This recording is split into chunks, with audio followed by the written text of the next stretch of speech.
दौंडच्या यवतमध्ये तणावपूर्ण शांतता. सोशल मीडियावरील पोस्टवरून 2 गटांमध्ये तणाव झाला होता. काही काळ तणावाची स्थिती. घटनास्थळी पोलिसांचा मोठा बंदोबस्त तैनात करण्यात आलाय.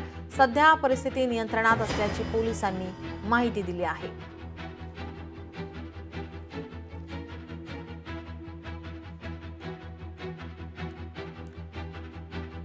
दौंड तालुक्यातील यवतमध्ये जो 2 गटामध्ये तणाव निर्माण झाला, त्यानंतर रात्री यवत पोलिसांनी उशिरा खरं तर काही तरुण ताब्यात घेतल्याची आपल्याला माहिती मिळते. त्यामुळं गावातील काही तरुण फरार असल्याची देखील माहिती समोर येते. या ठिकाणी जर आपण पाहिलं तर मी यवतमधील मुख्य चौकामध्ये आहे आणि अशा पद्धतीने रात्रभर हा पोलिसांचा बंदोबस्त खरं तर या यवत गावामध्ये पाहायला मिळतोय.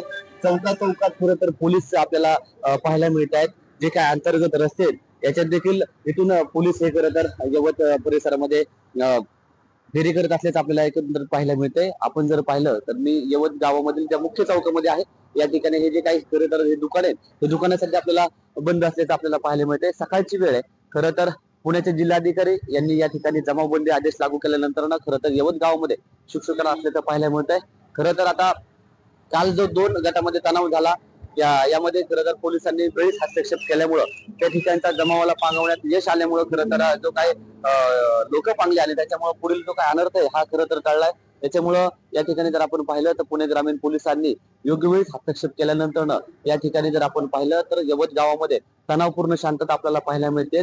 एकूणच या ठिकाणी जर आपण पाहिलं तर मुख्य चौकामध्ये अशा पद्धतीनं खरं तर हे जे काही दुकान आहेत, गाळे आहेत, या ठिकाणी खरं तर या चौकामध्ये या ठिकाणी आपल्याला शुकशुकाट असल्याचं पाहायला मिळतंय.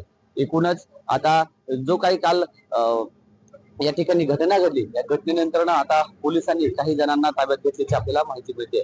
विनोद गायकवाड, लोकशाही न्यूज, यवत, पुणे. लोकशाही मराठी ऐका, पहा, जागरूक रहा.